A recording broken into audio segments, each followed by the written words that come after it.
Welcome to the Centaur Podcast. I'm Cameron Adibi, and together we will explore the fascinating world of horse-human communication and the extraordinary connections they develop between our species.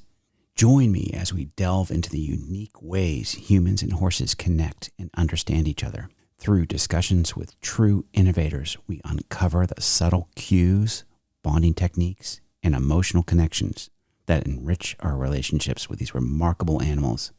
Whether you are a seasoned equestrian or simply curious about the language of horses, there's something here for everyone. Karen Sussman is the CEO of the International Society for the Protection of Mustangs and Burros. The organization was founded by Velma Johnstone in the 1950s.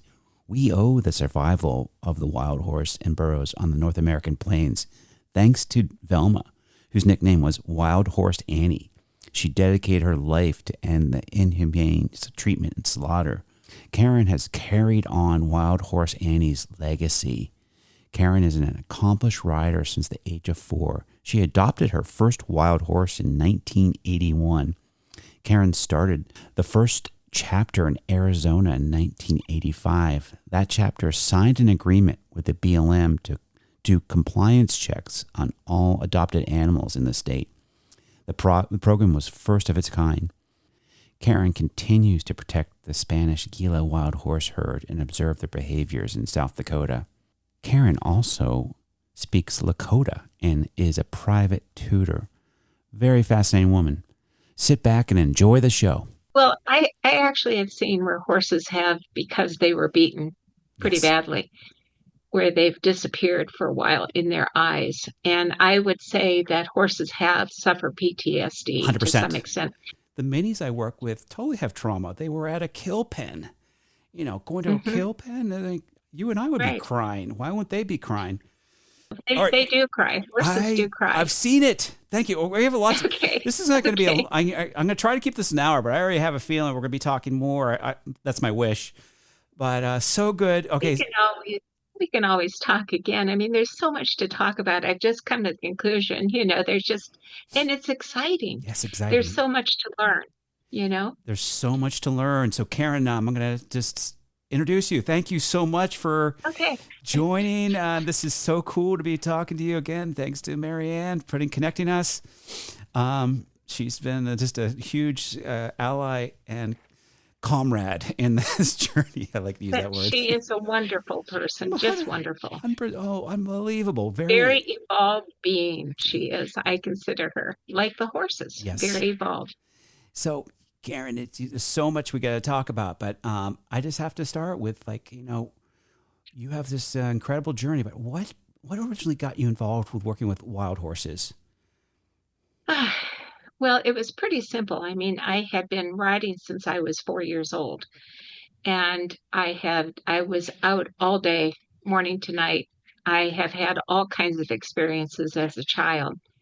And I really was headed into the big quarter horse industry. I had a beautifully registered quarter horse that was going to the big Congress in Ohio.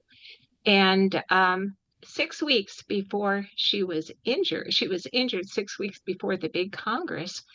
And at that time, I was working with the top um, trainer in Arizona, where I had lived for 27 years. And he came back from the Congress and told me that we would have won had she been able to. She was out for 1 year, my horse. And at the same time, I adopted a wild horse. And it only happened by accident because when they had the adoption in Scottsdale, Arizona, where I lived, they had 50 adopters and 50 horses. And therefore, they didn't even call me because my name was on the list way, way down. And I kind of have to tell you this cute story, Cam, because when I was in grade school, I went to a very small school. Grew up in Pennsylvania with 525 people in our town. And so everybody knew everybody. And the teachers, of course, with only about maybe 20 kids at the most in the classroom, and sometimes they were two classes together, we started writing we started writing reports on books that we read.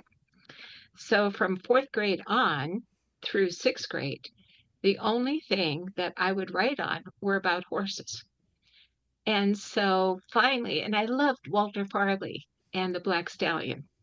So in sixth grade, my teacher said to me, she said, Karen, you can no longer write a book report on horses. I was devastated, Cam. I thought, what am I going to do? I mean, she is probably looking, here's a woman who is not going to broaden her horizons by not reading about other things. All she reads about are horses. And so when I finally did adopt my wild horse, it was kind of like that inspiration of the Black Stallion coming through, that I'm getting this horse. And the only reason I got her is because she failed an adoption. She failed, and the people that she failed with lived only a few blocks from me. So the BLM called me. They said, we have a horse that we need to take back because it's not working out with the people there. Would you be interested? And I said, of course I'll be interested. And I was so excited, Cam. And I thought, how am I going to tell my husband at that time? Because we already had 5 horses. So we had 3 ponies and 2 horses. And so I went down to look at her. And of course, I looked at her and I saw the most beautiful horse in the world, of course. And she was just 18 months old. And honestly, Cam, this was back in 1981. So I can tell you, and I had been riding a great deal of all kinds of horses and working with the top trainers now, and my life was going in a different direction.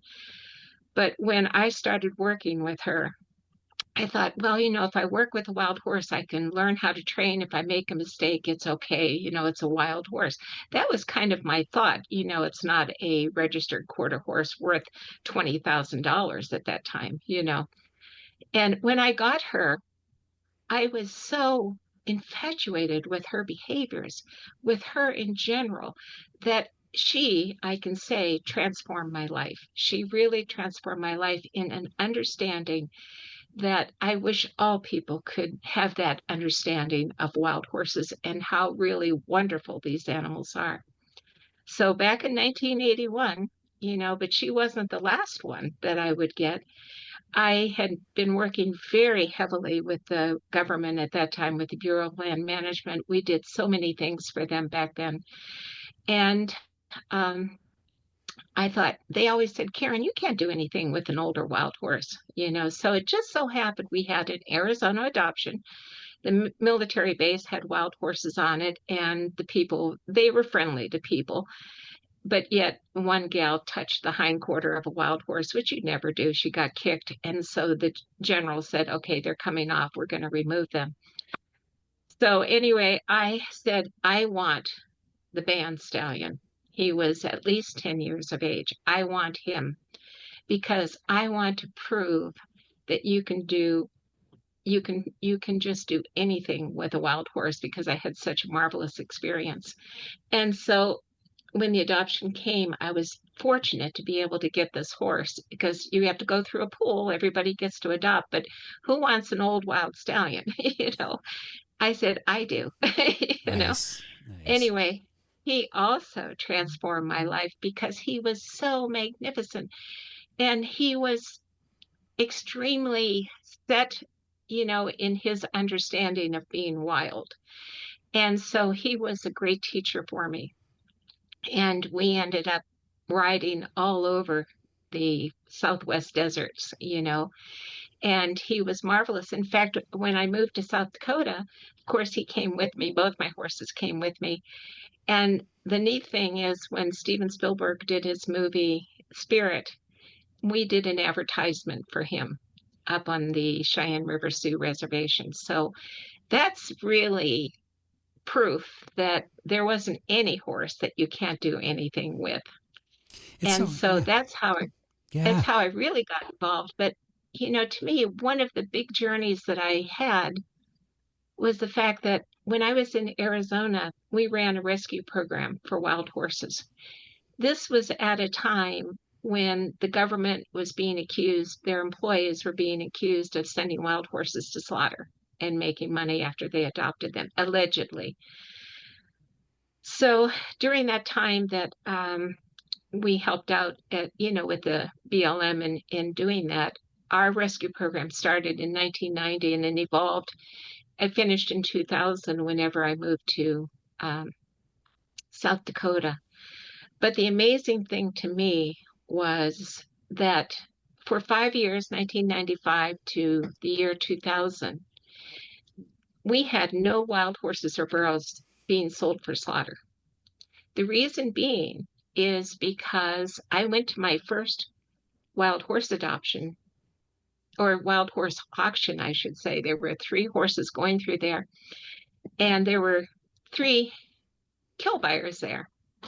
So I jokingly went down to them and I said, look, I said, I'm going to be buying three of these horses, and I don't want you guys to bid against me. And they said, you can't do that. And so I said, of course. I mean, I realized that. So when the auction came and they came up, I raised my hand and it stayed up the whole time because I wanted to make sure I didn't lose them. Of course, I paid $200 to $300 more for the animals than what they were really going for. But what that did for me, Cam, was to put me in touch with one of the kill buyers. He lived in Scottsdale. The next week, I said to him, or I said that day after I got the horses, he said, why are you in this program anyway? And so I kind of commiserated with him about, what's going on with the wild horses. I said, why don't we have lunch next week? And so we went to a nice Scottsdale restaurant next week, had lunch, and Cam, he became my buyer for the next What? 5 years. Oh my! Well, Yes, that's incredible. yes. I did not expect that And, coming. Oh and, man. and not only that did he buy, I was able to buy horses all over the United States because of him, because they said, is her money good? Will she pay? I said, and they needed a reference. I used him as a reference to other kill buyers in the United States. So it worked out really Oh, well. that's He so got cool. out of the business the same time that I moved to South Dakota. But the very end, we got the horses at the cheapest priced. We got the horses without me ever having to worry. I was the only humane group allowed to go into the facilities where they had these horses and where they were going to be processed. I could take my camera, I could photograph, I could leave on a Sunday afternoon without paying them till Monday because they trusted me. They entrusted me that whereas any other humane group, any photographer, they were never allowed on these, places where they kept the horses. Just me. Hmm. So I felt very privileged and I never abused the privilege. And it worked out well because there were no wild horses or burros in the entire state of Arizona that ever went to slaughter for 5 straight years. So, Congrats. I mean, these are small little victories in a big complicated world we live in. But Kara, this is so remarkable. So you went from one wild horse in 1981. Now, if I do my math right, 44 years later, you have a herd of 50 yes, in South right, Dakota, and you have still your organization, the International Society for the Protection of Mustangs and Burros. right. You've been operating, this sanctuary. What's so important? What people don't understand about your organization that you guys are doing that maybe not Well, people are doing right now from you've told me so well, far. I think honestly, Cam, there's so many things that I'm proud of this organization. When I first got involved with them, there were only four wild horse organizations in the United States at that time, back in 1981. And I picked this organization and never realizing such the importance of this organization. And I think what people don't understand about, we just can talk about our acronym ISPMB. What they don't understand is that we were the first organization in the United States to stop the slaughter of horses. Now, I had to really think about that in the last year or two because it really came to my realization what a feat that was. I mean, we always talk about it. Wild Horse Annie was our first president. She worked from 1950 through well, she died in 1976, but we were responsible for getting the law passed that protect protected wild horses from slaughter on public lands. And that would be BLM lands and Forest Service lands. So, I mean, when I look at that, I really think what an amazing feat that was. And look where it has led us now, because we're almost to the stage now where we have no horse slaughter plants in the United States. That's number one. But if we're leaving it up to the other groups because we've protected hopefully our wild horses to some degree, but it would be wonderful if we could just stop the slaughter going to Canada and to Mexico of all horses in our country. Because, we talk about it. I've come to the conclusion this year, Cam, they are truly spiritual animals. I You agree. cannot you cannot have animals that existed 60 million years ago. Think about it, 60 million years ago. Humans have only been on this earth for 6 million years. And currently, our current human beings are only 200 to 300,000 years old. So who is the most evolved out of the species? Is it humankind or is it horses? They have existed beyond, when the woolly mammoth and the saber-toothed tiger went extinct. Eohippus continued its evolution in North America. So we should be very proud living in the Americas that we have had the total evolution of horses in North America. And so Well I think said. that, Yes, and now I've followed every word you're saying. What you're doing too is that I do think there's something very unique, and I mean a lot of people have sanctuaries, but so first of all, you work with mostly the Spanish Gila herd. Is that correct? yes, And right. what's so important for people to understand about these horses that you have at your sanctuary in South Well, and Dakota? I try to not use the term sanctuary for us because I use it as a conservation program. Thank you. We're conserving gene pool. And what we have learned from this historic herd, which was in Arizona before coming to South Dakota, and I had gotten information from the BLM that they were going to gather this group of horses and send them to slaughter. So it intrigued me. Oh, we have a herd down in Gila Bend, Arizona. So I lived down there on and off for 3 months, Cam. I've been I down there. interviewed, I have, I've been to that national forest. I camped out there have for you a really? week. Yeah, I used to live out in western Oh, Colorado, and I drove down there. It was just something was very I don't know. I was very curious about that area. But please yes. continue. And no, it is very interesting. So I interviewed everybody there. I have 12 hours of tape recordings proving my point. At that time, I said I'm writing a book, which I still am writing a book, Cam. But at that time, to me, this was going to be information to show that these horses have existed there prior to um, the oldest person I think was there in 1904 that I interviewed, and he said they were there already. Wow, And so those horses existed for such a long time. And it just so happened that Secretary Babbitt of the Interior was secretary. that was under And President Reagan, correct? no, it was under Clinton. Clinton. Okay, okay. Excuse me. Yeah. And so, anyway, so it was nice because he already said he had his secretary who worked with our organization. He said, "You and Karen will have a special spot on my desk if you ever need anything." So after my 3 months of investigation of this herd, 12 tapes, this was the day before we had email and all those types of things. We sent a fax that Sunday night to his office. His first assistant in the morning called the Arizona BLM and said, "You will manage for those horses as wild and free roaming, and they will be protected under the law." So they could no longer send them to slaughter.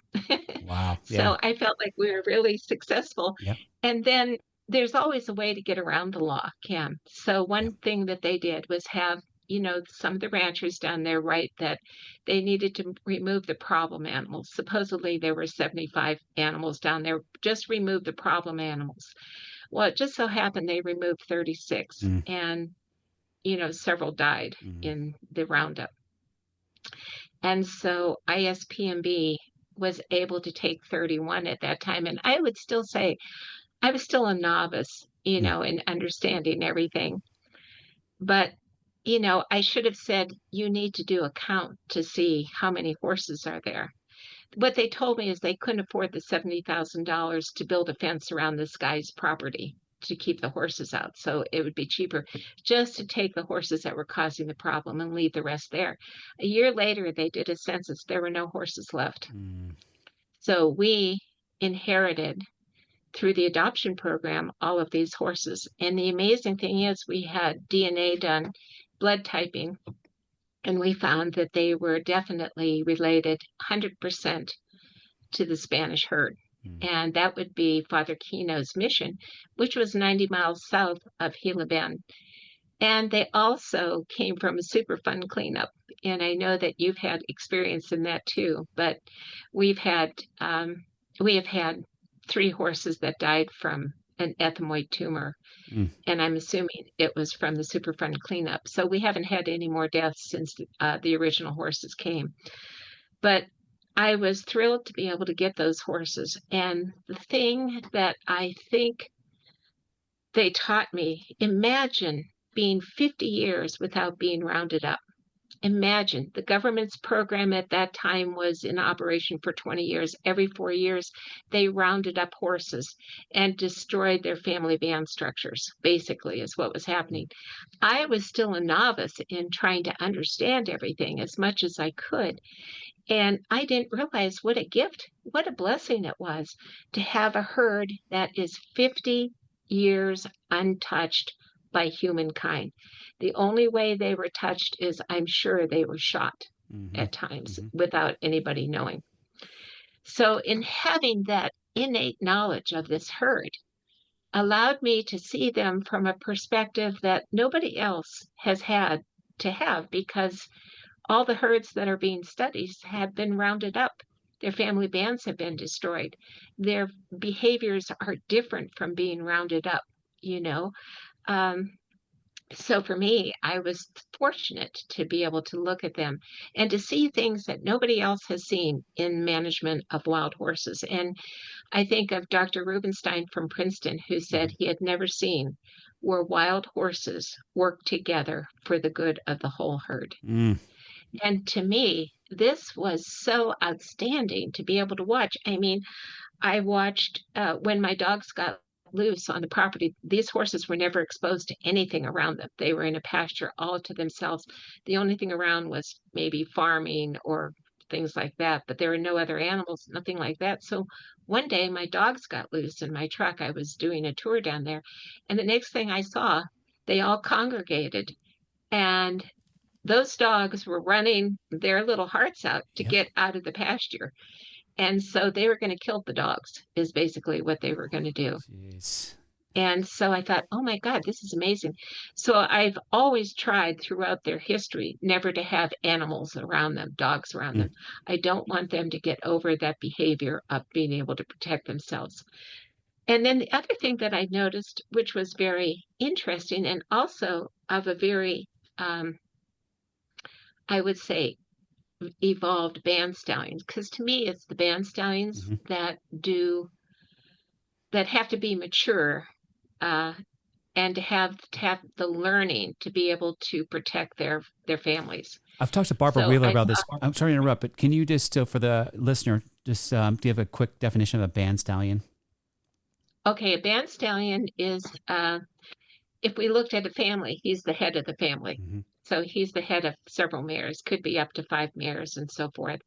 But I know a lot of people talk about lead mares having a lot of um, authority in the band. What I see is a little bit different, and I've studied more than one herd. So what I see is the band stallion is the glue, the importance of keeping that family intact and safe. And the reason one of the reasons that I really look at that is being able to watch and see how they protect the family bands.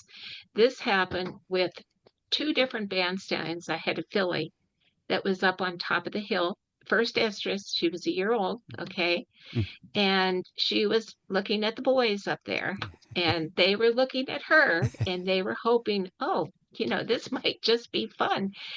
And out of nowhere, at the top of the hill, another band stallion, not from her family band, we call that the natal band, not from her natal band, but that band stallion came out, did not discipline the boys, but disciplined the girl. Uh-huh. And she ran down the bottom of the hill. She still didn't go back to her native, natal band. So a band stallion down there, to continue to reprimand her, then pushed her right back into her natal band. Mm. She was never pregnant until she was 4 years of age. Wow. Okay. So that tells me the role of the band stallion. And the one thing that we looked at, and maybe I'm getting off target here, but band stallions don't become stallions until they're older. Like how And in old? How my, old? How old do you think? I would say on the average between 10 to 12 years of Okay. age. I know with Marianne Simons, when she did her studies on the Red Desert, she told me that band stallions that they looked at, the youngest one was 12 years old. Yeah, I think Barbara Wheeler is also. I got to talk with both of them, and that's also Yeah. Barbara. Barbara's the photographer. And she said, I think she said the same thing as well. Well, So the band stallions are really critical. So when you disrupt the family bands all the time, the younger stallions are going to take over. mm, And that is what you do not want to happen. mm, But in my understanding and watching, how the herds respond, the thing that I noted is a tremendous amount of respect in the herd, respect for each other. I mean, they still play around. The bachelors will still play around and play little tricks on the band stallions and different things like that.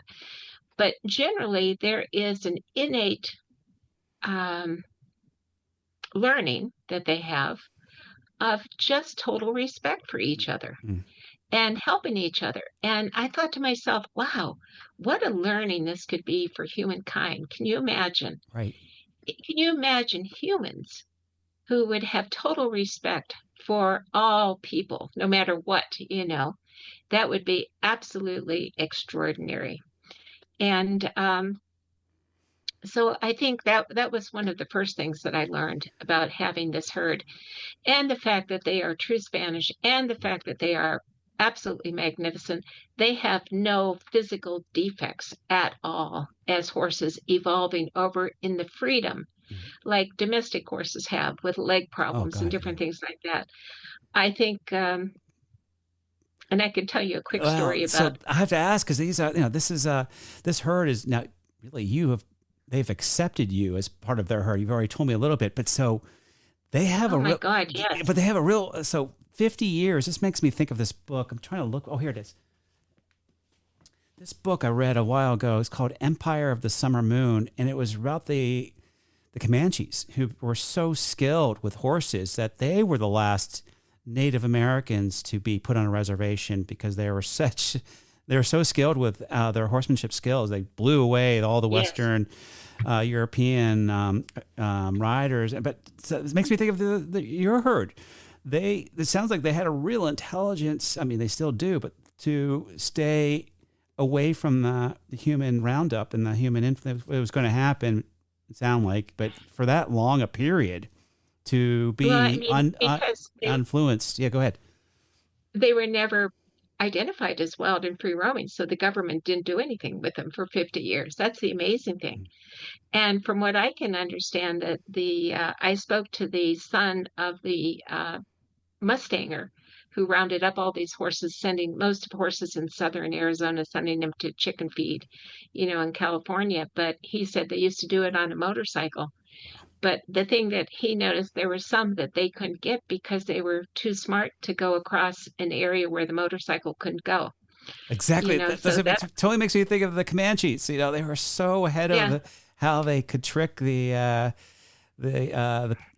people that are chasing them or whatever, trying to get them off the land. But so now I have to ask, because you did nod your head when I asked this, but they've accepted you as part of their herd. What is your relationship with this herd, and how do they Well, see you? to me, it's a partner. It's somebody that they have total trust in, which is nice because I have total trust in them. and it's breeding season right now. So, lots of activity going on. But in all the time that I've had them since the year 2000, Cam, I've never been hurt by them, ever. And I am so amazed that I can walk amongst them, you know. Nobody else really can do that. I mean, they usually kind of run from other people unless I'm there with them. But for some reason, they know that I'm different than they are. So when, they won't become aggressive like they are with, maybe biting a bachelor stallion or doing something or pushing their mares by biting their butt and say, let's move now or something like that. For some reason, they know I'm different. They know I have two legs instead of four.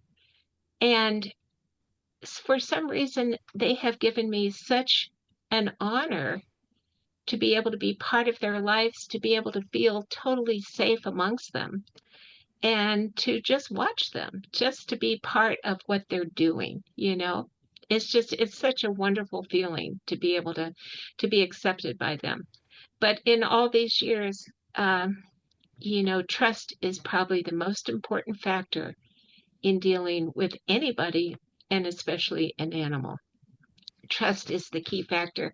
And I'm going to get off target here a little bit, but I want to tell you about in our um, rescue program, we had a horse named Rattlesnake. And the first thing that I always did with horses is to change their name. They have to aspire to the name that I give them. So he became Hershey's Chocolate Kisses.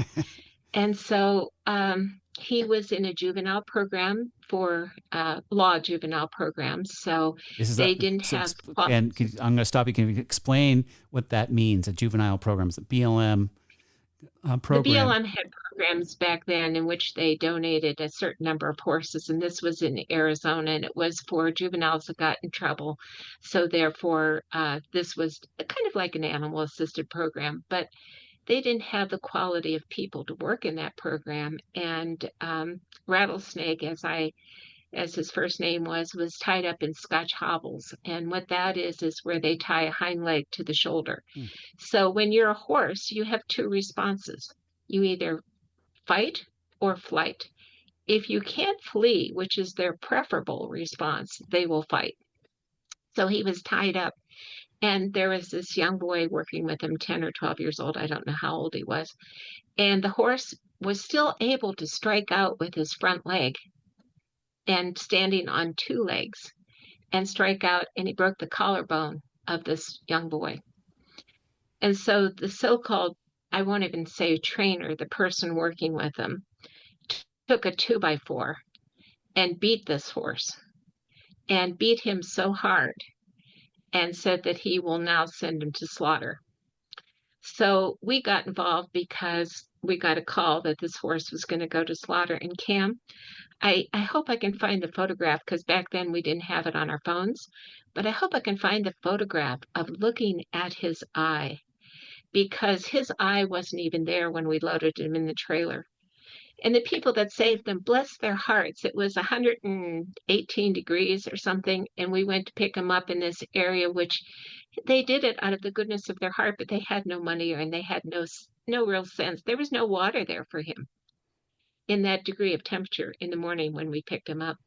But his eye looked his you couldn't see his eye. It was behind. It was gone somewhere when I photographed him. When you look at the photograph, and I really believe he suffered PTSD.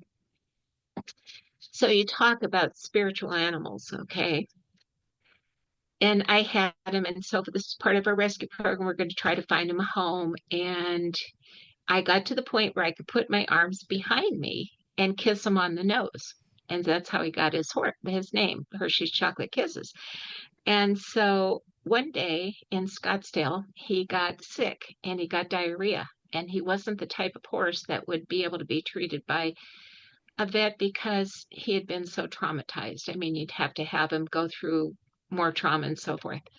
So I said, Kisses, I said, if you make it through this and you get better, because I was thinking at that time, Kim, I was thinking about he was almost ready to be adopted out. I thought somebody could continue the work, with him. And that's when he got sick. And I said, if you don't get sick, you will remain with me for the rest of your life. and, and so he got better. Nice. And I followed through on my promise, and he came to South Dakota with us. And I think, like, and all the time I would go down to the pasture just to see how they're doing. I'd walk up to them, bend down, bend over, arms behind my back, and kiss them on the nose. And this went on for 10 years. I never ever put trauma on this horse to try to train him or do anything with him. He was going to exist and live with his other friends in the pasture happily ever after. There was one day I went down there, Cam, and something was different. I can't tell you what it was. But this is like, my God, could it have been 15 years? He would have been 20 some years old by that time after the incident of being nearly beaten to death. He let me put my arms all around him and touch him all over. That day, it was like he finally said, "Okay, I've been around you for all these years. I trust you with touching me." And to me, it was the most spiritual moment in my life to be able to say, "Oh, he gave me this opportunity." So he lived long enough until his hind leg that they had tied up in Scotch hobbles. He always had like a swollen hock there where he had injury to it. There was a time where he could no longer stand up after laying down. And so we had to euthanize him at that point. But this is, and I'll tell you another spiritual. Well, Do you so want to hear about I, his I, other? I want to hear this, but so you're bringing up a lot of questions I have, and Okay. you definitely have to share me that photo. I will post that photo. I want to see that photo Okay. of before and after. And so he lived a Hershey Kisses, lived a long life. We He thanks you. did. So you have a relationship with this herd. So we already talked about this offline about is there even a Hmm. wild herd or wild horses remaining? We have to get past that kind of topic. But so you have a relationship with this herd. You are technically managing this herd, just like the BLM Yes. is, in their own Yes. way, somewhat, not so great way, but whatever. They're doing the best they can. But so, can you describe what like what you do with managing this herd that's so incredibly, having Well, such it's pretty simple. It's pretty simple. I mean, I've moved them uh, twice now. And but basically, they're allowed to do whatever they want to do. They make their own choices in who their relationships are with. They make their own choices about when they go to water, when they do this, when they, how long they're going to eat on the grass and all of these things. All I do, Cam, is be there with them, enjoy them, and they have come up. I have had situations where they come up to my truck and I could be sitting in my truck. I have the windows open. The stallions, especially, have a propensity to come up, put their heads in my truck. fun. And believe it or not, I've gotten so used to being with them Yeah, that I kiss them on the nose. I mean, They so could just be they people, could just be in a major fight with somebody, and they'll come up to my truck, and I'll say, "Oh, hi, how are you?" yeah, yeah. And then I'll bend down, and I mean, wouldn't you think you would be bitten in the face Right. if you ever So kissed this is a horse this on the somebody. nose? I think I could hear somebody out there saying, "Oh, well, that's not a wild horse." So they're kissing you, and you're letting But I think that's a really not a accurate way to describe the relationships, because there is a strong relationship, and so they're in a fenced in, a large, right. There is a Yeah, fence. they have about 500 acres. So that's incredible right there. And Yeah. do you offer any kind of forage if in times when there is not? In the winter time when the grass is gone, then they get fed, Okay, and say BLM, I think forage. does BLM does similar practices. Maybe no, They no. don't do it on public lands, but they do it in their holding corrals. Okay, They yeah, feed them, yeah. you know. But generally, people may question, are these horses really wild? Well, what is wild? Thank you. Wild is what I put in our mission, in our vision statement. Wild horses and burros will determine their own destiny. I mean, that's pretty huge in the future Incredible. statement. In the You're future not an statement. owner of these No, I horses, do not own them. I share my life with them. right? That's all I do is I share my life. And And they you're are not so selling them wonderful. off to anybody either. No, Yeah. and they're so wonderful to share their life with me. I mean, and it would happen, I think, on public lands if people weren't out there harassing them, doing whatever else. I mean, in the old days, 200 years ago, people had relationship with deer coming in there. I've seen pictures, where settlements were and deer were walking amongst them because they trusted them. When the factor of trust is gone, no matter whether you're a human, a rabbit, anything, you have to live in somewhat of a fear response if you see that person you can't trust anymore. But to me, the amazing thing is, and being able to talk to these horses. That's the other thing. I had a horse. Most people wouldn't keep a horse if they're injured. I had one horse who broke her ankle, and her name was Tierra. And she was always kind of a very wild young foal. She did it when she was around 4 years old. And I remember having Marlboro out there, doing a program with them. And she came limping along, and some woman said to me, "Well, why would you have a horse like that?" Her leg was an anomaly. It looked bad. It was her front leg. And I looked at the woman and I said, "Well, I said, when we have humans that are in wheelchairs or have, a problem that they can't walk, do we euthanize them?" And she didn't know what to say. I said, "This is a horse that still loves life. And, as long as she's loving life and she is not in pain, I mean, everybody has a little bit of pain Mm-hmm. from arthritis or whatever. But then the most spiritual thing happened to me, Cam, with her in 2015. She came walking by me because she never walked by me, but I got a call from uh, my group, my staff that was working down there. They said, "She injured her leg again, Karen. You've got to get down here and make a decision." I said, "Okay, I'm coming. I'm coming."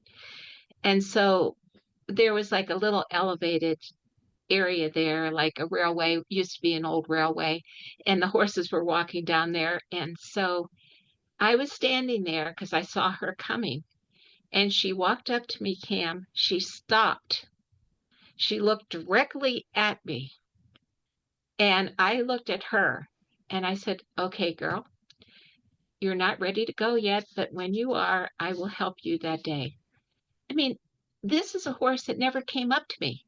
This is a horse that never stopped and look in my eyes. That was the amazing thing to me.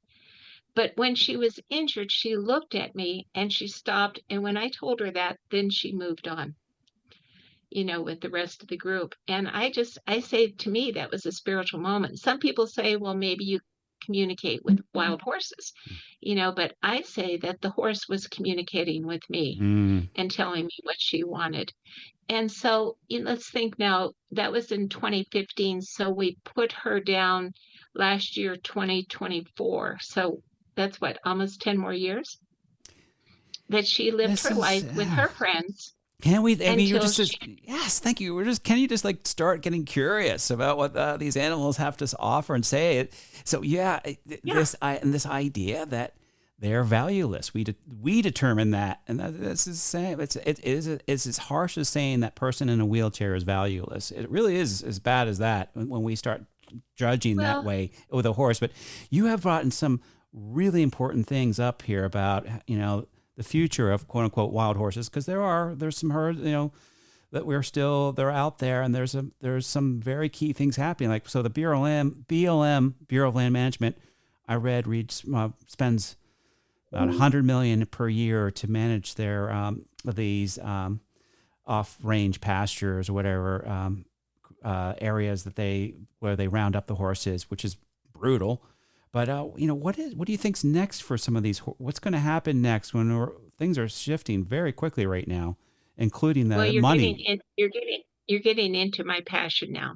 Okay.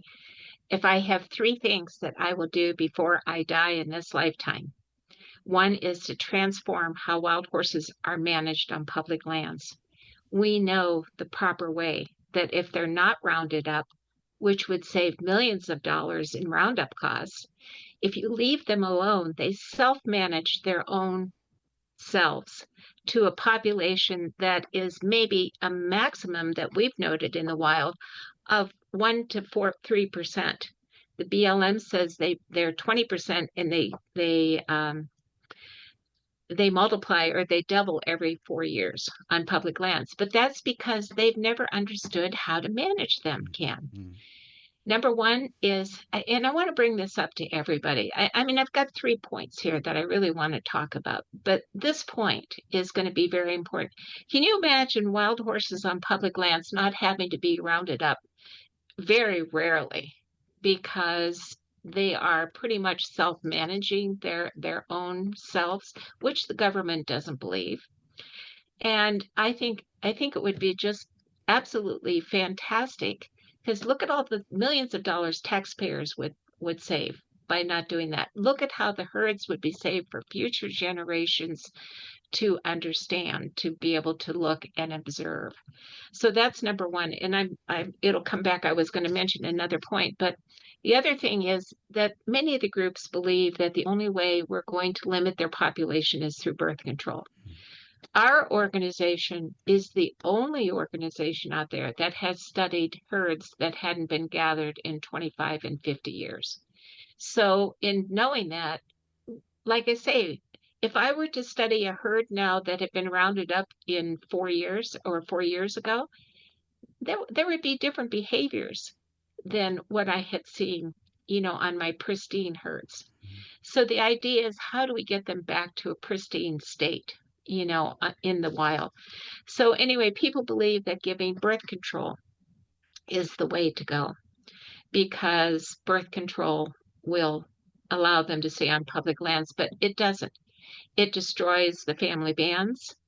Um, it destroys their ovaries. And it is a way now because, this is sad to say, and I've been involved for so long with the government on this issue. And I really thought that we were going to see some changes back in the 90s when Marianne and I were very active in the government on the National Wild Horse and Burro Advisory Board. But basically, they've always wanted to remove wild horses from public lands because the BLM is a product of the grazing service. It is a consolidation of the grazing service. The grazing service back in the 30s tried to eradicate wild horses off the lands. There were hundreds and hundreds of thousands of wild horses that were killed. Now, imagine when the law passed, and we were responsible for getting the law passed, our organization. Wild Horse Annie wanted the horses to be managed by the National Park Service, which manages native species. Okay. They declined because at that time they said wild horses weren't native. Now we can say that they are native to our country and only disappeared maybe 5,000 years ago, if they disappeared at all. According to Native Americans, they haven't disappeared. However, imagine then, in in um, in all of this, the remedy for these horses now is to give them this birth control. And most of the groups have bought into the birth control because they believe it's going to keep wild horses on public lands instead of really understanding the true nature of wild horses. But back in 1980, the National Academy of Sciences was formed to understand everything they could about wild horses. Guess what one program that the BLM decided not to do? This was not to study a 5 to 7 year study on wild horses as wildlife. Imagine, Cam, there are only two laws in the United States that protect a species. I believe it's the eagles and wild horses and burros have their own very law to protect them. Imagine if you were to manage wild horses and you knew nothing about them as wildlife species, but you had domestic horses. Yeah, it's just like managing cattle. That's exactly the way the government did it. And so there's never been a study out there to understand them as wildlife species. We may be the closest to creating a study for them as a wildlife species. And so I think that that's been the difficult thing, in looking at looking at the whole program, because ultimately we believe that the second shot of the latest Gonacon is going to cause permanent infertility in Oh, these geez. animals. Yeah. Ugh. And then, of course, And so and that then there's also the removing of all these horses that they've rounded up, correct? there's 63,000 in the holding corrals. Wyoming now is looking at removing up to 3,000 wild animals and zeroing out these horses.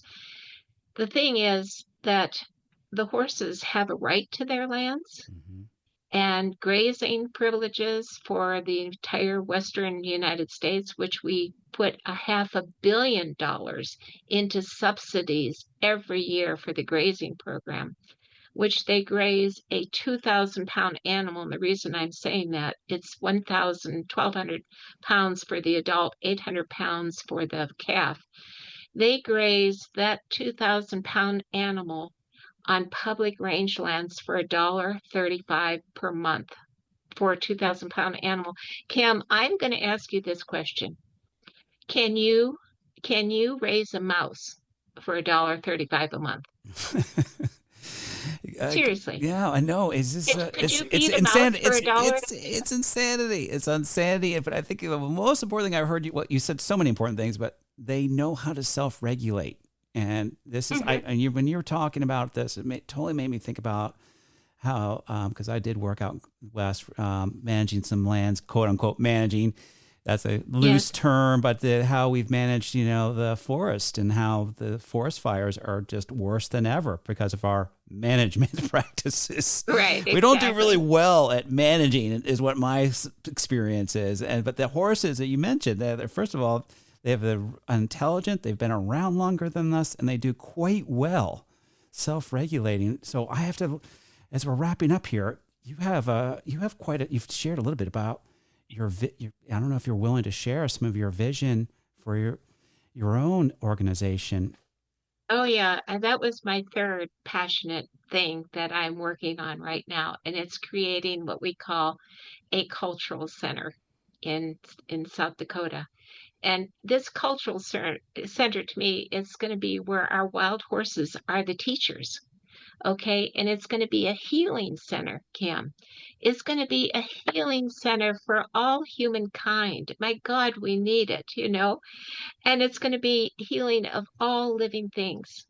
And to me, I know I won't live long enough for this, but I want to see the center work on healing our Mother Earth. And that's what we're working on at the present time, with our organization, because there's so much work to be done. I mean, face it, we're only 200,000, 300,000 years old, Cam. You know what I mean? We really have a lot of learning to do.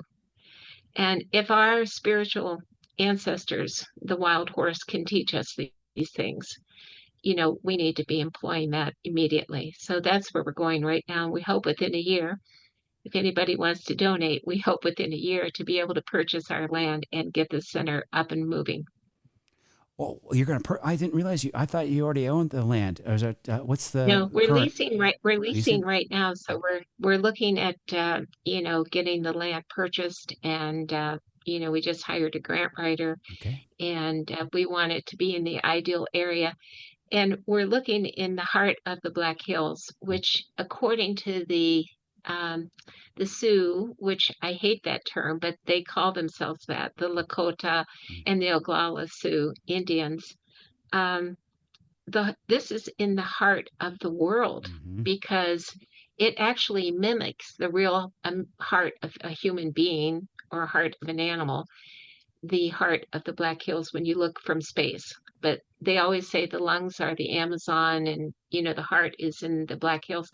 And we believe that this would be the most wonderful place to have such a center, to be able to look at, you know, making everybody whole again. It's so needed. I definitely will contribute. And I have been to the Oh, Black thank Hills you, too, by Kim. the way. I know until you go there, like South Dakota, really? It is. I've been there. Boy, 25, 30 years ago.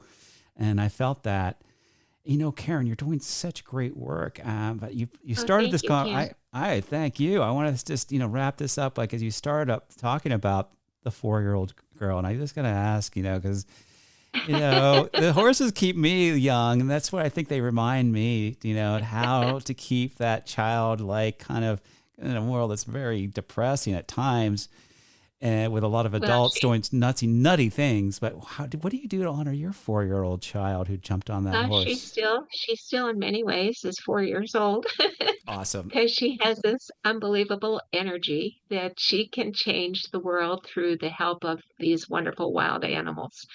And, I do a lot too to take care of myself. So I've been a vegetarian for a long time, haven't eaten beef in 25 years. And since when my daughter became vegan, which was a surprise in last January, I became a total vegan. So anyway, it's my contribution to my body maintain health so that I can see the next 20 years to getting everything off the ground.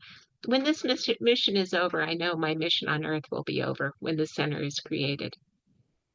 I can see it happening. It's going to happen. I mean, Thank you. it really is so needed and what you're doing. So please, yeah, send me some more photos. I'd love to see. And I just want to thank you. And I'd like to continue this conversation. Maybe come visit. Who knows? Oh, please come and visit Okay. Cam. I'd be more than happy to spend, a day or days out there with them to be part of the herd and be able to see what I see. And just to share in their lives. It's just been to me a very miraculous life in my own way. So from that 4-year old that used to go riding every day, morning to night, and if the church bells rang, if she wasn't back, we were in trouble with my girlfriend. But I begged when I was 10 to get my very own horse because I rode my girlfriend's horses at that time. But I begged in the very beginning to my dad. I said, "Can I please have a horse?" He would say, "When you're 10 years old."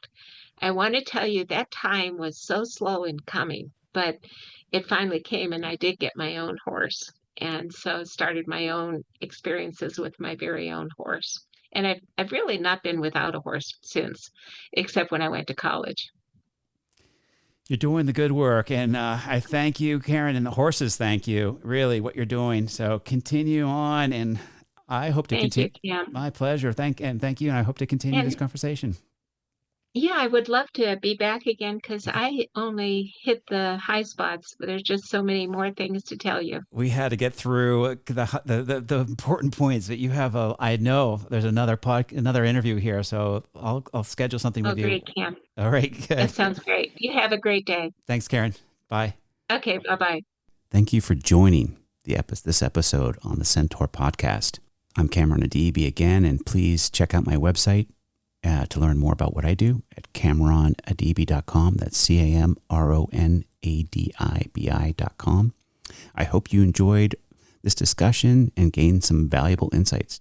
Don't forget to subscribe and tune in next time for more engaging conversations. Until then, take care.